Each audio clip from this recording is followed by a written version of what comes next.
સુરતમાં sub registrar 2.5 લાખની લાંચ લેતા ઝડપાયો છે।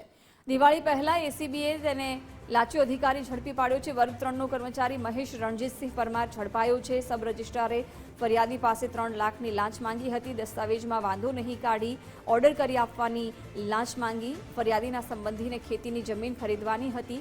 દસ્તાવેજ નિયમ અનુસાર તમામ ફી ભરી કરાવ્યો હતો। 3 લાખની માંગ સામે 2.5 લાખ નક્કી થયા હતા। ફરિયાદીને લાંચ ન આપવી હોવાથી એસીબીનો સંપર્ક કર્યો હતો। એસીબીએ અડાજણની સબ રજિસ્ટ્રાર કચેરીમાં છટકું ગોઠવ્યું હતું। એસીબીએ છટકું ગોઠવી સબ રજિસ્ટ્રારને રંગે હાથ ઝડપી લીધો। આરોપી મહેશ પરમાર વિરુદ્ધ એસીબીએ ગુનો નોંધ્યો છે। 27 વર્ષથી સરકારી નોકરીમાં આરોપી મહેશ પરમાર હતો।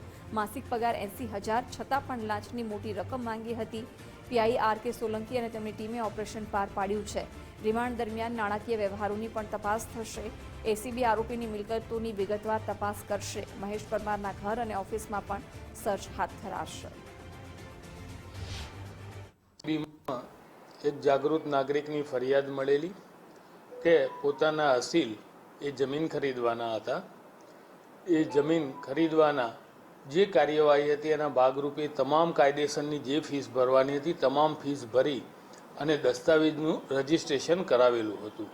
એ દસ્તાવેજનું જે રજિસ્ટ્રેશન થયેલું હતું એ દસ્તાવેજમાં અન્ય કોઈ પ્રકારના વાંધા નહીં કાઢી અને દસ્તાવેજ છૂટો કરવાના અવેજ પેટે આ કામના આક્ષેપિત મહેશ કુમાર રણજીતસિંહ પરમાર જેઓ સબ રજિસ્ટ્રાર સુરત 8 અડાજણ ફરજ બજાવે છે તેઓએ પ્રથમ 3 લાખની માગણી કરેલી અને ટ્રેપ દરમિયાન 2.5 લાખ રૂપિયા એમણે રકઝકના અંતે સ્વીકારેલા અને તેઓ પકડાયેલા છે।